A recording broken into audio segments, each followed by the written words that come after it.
Hello hi friends, ఎలా ఉన్నారు? బాగున్నారా? నేను మీ పర్వీన్ని. సండే స్పెషల్ అండి ఈరోజు నేను మటన్ బిర్యానీ చేసుకుపోతున్నాను. దానికి కావాల్సిన పదార్థాలు ఏంటంటే, నేను ఇక్కడ 1.5 కిలో మటన్ తీసుకున్నాను. ఇది శుభ్రంగా కడుక్కొని ఒక ప్యాకెట్ పెరుగు వేసాను, కొంచెం పసుపు వేసుకొని ఇక్కడ మసాలా కలిపి పెట్టేశానండి.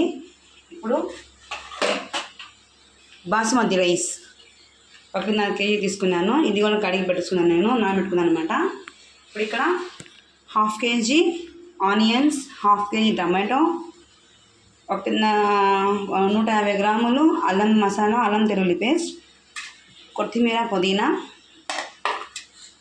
4 టీ స్పూన్ల కారం, 2 టీ స్పూన్ ఉప్పు, 1 టీ స్పూన్ ధనియా పొడి తీసుకున్నాను. ఎందుకంటే ఇక్కడ నేను దీంట్లో ఆల్రెడీ సాల్ట్ వేసాను అనమాట. ఇప్పుడు దానికి కావాల్సిన మసాలా వస్తువులు ఇవి. నేను అందాజగా ఆయిల్ వేసుకుంటున్నాను.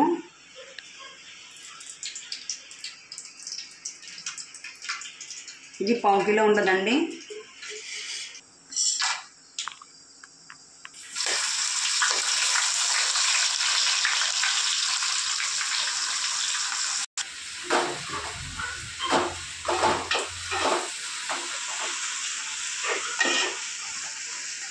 గోల్డ్ కలర్లో వచ్చానండి.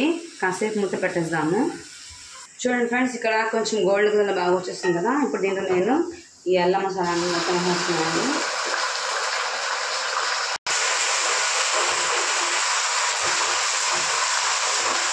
చూడండి, మొత్తం వేసాను కదా.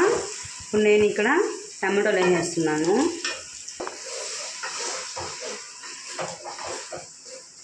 ఉప్పు, కారం, ధనియాల పొడి కూడా వేసేస్తాను. ఇది బాగా గుజ్జుగా అయిపోవాలండి. ఈ టమాటాలు మొత్తం బాగా ఉడికిపోవాలి, మనకి పచ్చివాసన మొత్తం పోవాలండి. ఆ తర్వాత ఈ మటన్ వేసేసుకుందాము అండి. పుదీనా వేసేస్తున్నాను, కొత్తిమీర, పుదీనా సగం వచ్చేసి గార్నిష్ పెట్టుకుంటున్నానండి.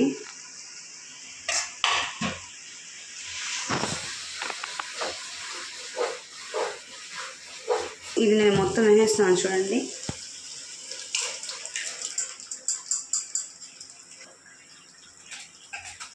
ఒక గ్లాస్ వాటర్ వేసుకొని ఇక్కడ వేసేసాను అనమాట.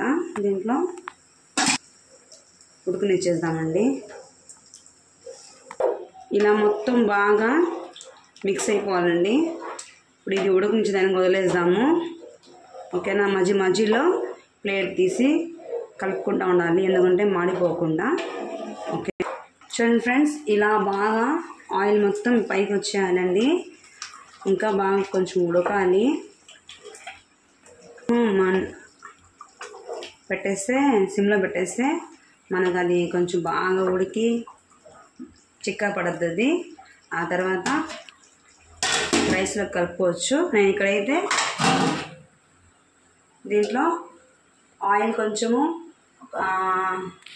అంటారే అది వేసి నేను ఇక్కడ ఎసురు పెట్టుకున్నాను. అయిపోయింది. ఇంకా ఎసురు కాగలేదండి. ఎసురు కాగినాక అది నీళ్ళు వంపేసి తర్వాత ఇది కలిపేస్తాను నేను. మటన్ కూడా ఉడికిపోయిందండి. ఇప్పుడు నేను స్టవ్ ఆపేస్తున్నాను. ఇప్పుడు నేను ఈ రైస్ దీంట్లో వేసేస్తున్నాను ఫ్రెండ్స్. ఒక 2 పొంగులు రావాలి. ఆ తర్వాత స్టవ్ ఆపేసి ఈ నీళ్ళన్నీ వంపుకొని ఇందాక చూపించాం కదండి మటన్ మసాలా దీంట్లో వేసేయాలన్నమాట. కూర కలిపేసుకుందాము. ఎసురు కాగుతున్నప్పుడు ఉప్పు వేసేసాను అన్నమాట. దీంట్లో మనం తగినంత ఉప్పు వేసుకోవాలి. చూడండి, ఇక్కడ నేను ఇది వేసేస్తానండి.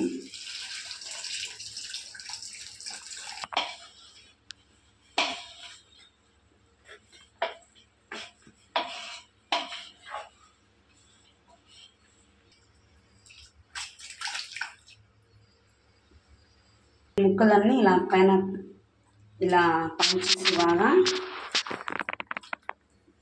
నేనేం చేస్తానంటే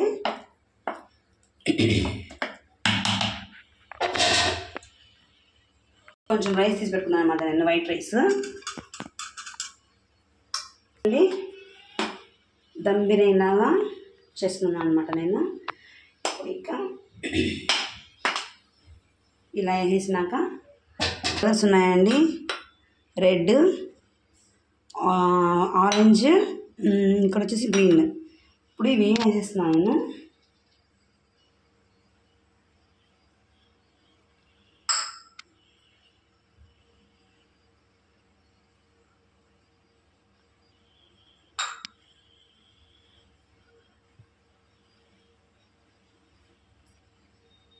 చూడండి. కొత్తిమీర ఇలా గార్నిష్ చేసుకుంటున్నానండి. ఇలా క్లాత్కి, మనకి ప్లేట్కి క్లాత్ ఇలా చుట్టేసి దీన్ని మూసేయాలండి, ఎందుకంటే ఆవిరిపోకుండా ఉండదానికి. ఇక్కడ మనకి పాత పెనం ఉండదు, చూసారా, మనకి పనిగా అనే పెనం ఉండదు కదా, అది ఇలా పెట్టి తర్వాత ఈ దబర్ ఎత్తేసి దాన్ని పెట్టేయాలి. ఇప్పుడు నేను ఈ మీద కొంచెం నీళ్ళు పట్టి బొరుదైనా వస్తుంది దీన్ని పెడతాను, తర్వాత మళ్ళీ ఇంకొకసారి చూపిస్తాను కలిపేటప్పుడు. చూడండి ఫ్రెండ్స్, కొంచెం లైట్గా ఆవిరి వస్తుంది కదండి. ఇప్పుడు ఒక 5 నిమిషాలు పెట్టి మనకి స్టవ్ ఆపేయాలి, అప్పటికి అయిపోద్ది అనమాట. మీకు నచ్చితే లైక్ చేయండి, మా ఛానల్ని సబ్స్క్రైబ్ చేసుకోండి.